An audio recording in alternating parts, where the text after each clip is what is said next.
अमरावती येथील धन्वंतरी कोऑपरेटिव्ह हॉस्पिटलच्या संचालक मंडळासाठी झालेल्या सार्वत्रिक निवडणुकीत सहकार पॅनलने दणदणीत विजय मिळवत एक हाती सत्ता काबीज केली आहे। सन 2026 ते 2031 या कालावधीसाठी झालेल्या निवडणुकीत विविध मतदारसंघातून सहकार पॅनलच्या उमेदवारांना मतदारांनी भरघोस पाठिंबा दिलाय।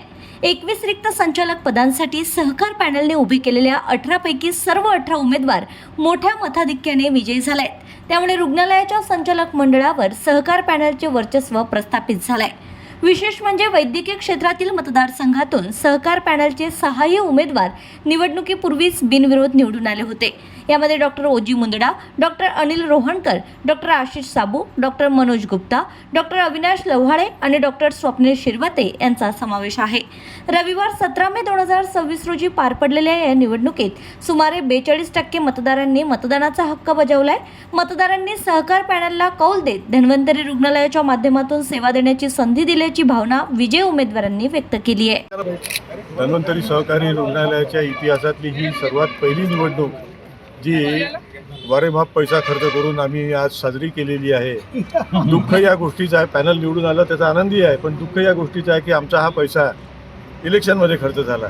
तोच पैसा जर राहिला असता आमच्याजवळ तर सर्वसामान्य लोकांच्या कामी आला असता। यापुढे इलेक्शन झालं नाही पाहिजे ही काळजी आम्ही घेतली पाहिजे सर्वांनी, अशी मी नम्र विनंती सर्व सभासदांना करतो।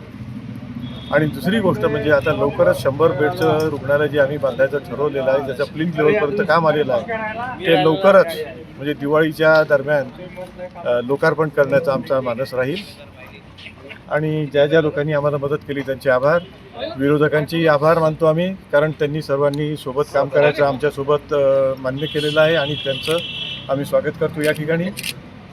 आणि असंच सहकार्य आम्हाला यापुढे नेहमी मिळत राहील ही अपेक्षा करतो। धन्वंतरी सहकारी रुग्णालय आपल्याला मोठं करायचं आहे। एकंदरीत किती संचालक तुमचे निवडून आले आहेत?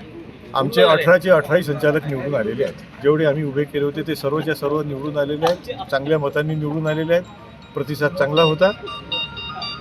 आणि लोकांनी या ठिकाणी जन आरोग्याचा जो आम्ही एक वसा घेतलेला आहे त्याचा लाभ सर्वसामान्य लोकांनी घ्यावा, कारण अतिशय अल्प दरात अतिशय उच्च दर्जाची आरोग्य सेवा आम्ही या ठिकाणी देतो आहे।